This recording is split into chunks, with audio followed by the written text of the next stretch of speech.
virtude e conhecimento, vejamos, por exemplo, o fato aparentemente sem maiores implicações de que, no próprio centro de sombra de algum pequeno objeto circular projeta sobre um anteparo, sempre se observa a existência de um minúsculo ponto iluminado. O fenômeno desperta nos físicos terrenos um interesse meramente técnico, ligado aos processos naturais da difração da luz. Nós, porém, vemos nele pálida imagem do que se verifica no reino das vibrações de natureza mais sutil,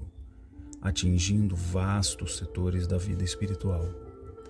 A luz divina também se difrata, ao encontrar a resistência de uma mente que provisoriamente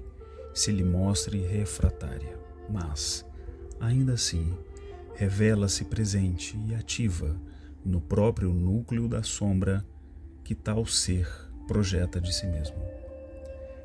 Essa verdade exemplifica porque jamais é vã qualquer emissão de luz espiritual sobre quem quer que seja, por mais empedernido no mal e aparentemente infenso ao bem que alguém seja,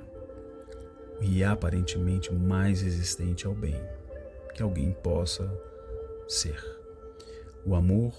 é luz divina que não se perde jamais. É claro que, em qualquer plano, os fenômenos têm a sua hierarquia, quando se observa a difração de raios X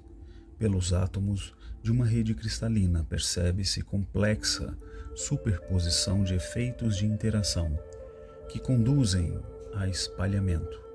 e de efeitos de interferência provocados por trens de ondas. Tudo isso e muito mais se observa por igual em outro nível, na física transcendente, a lembrar-nos de que a lei da vida é fundamentalmente a mesma em toda parte. Consideremos agora este outro assunto, dentro da mesma ordem de ideias, na técnica das práticas magnetistas. São comumente usados passes transversais e passes longitudinais, conforme o caso e o que se pretende, porque, dentre outras razões, as ondas transversais e as longitudinais diferem uma das outras pela relação entre a sua direção de propagação e a de movimento das partículas do meio em que se movem. Numa onda transversal, as duas direções são perpendiculares, enquanto numa onda longitudinal elas são coincidentes. As ondas transversais podem ser polarizadas, nunca, porém, as longitudinais. Já as ondas que se propagam na água não são transversais, nem longitudinais,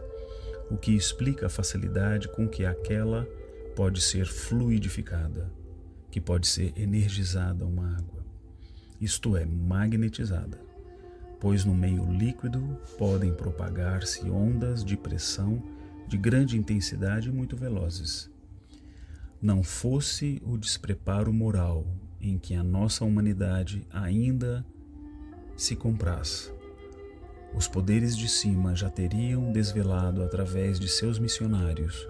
inumeráveis conhecimentos e recursos novos de técnica científica, capazes de outorgar maiores poderes de ação ao homem terrestre, enquanto, porém, as criaturas da crosta e de suas adjacências não assimilarem na prática a lei do amor, os recursos ao seu dispor continuarão sendo basicamente apenas aqueles suscetíveis de agir sobre as formas físicas e não sobre as estruturas mais profundas do espírito imortal.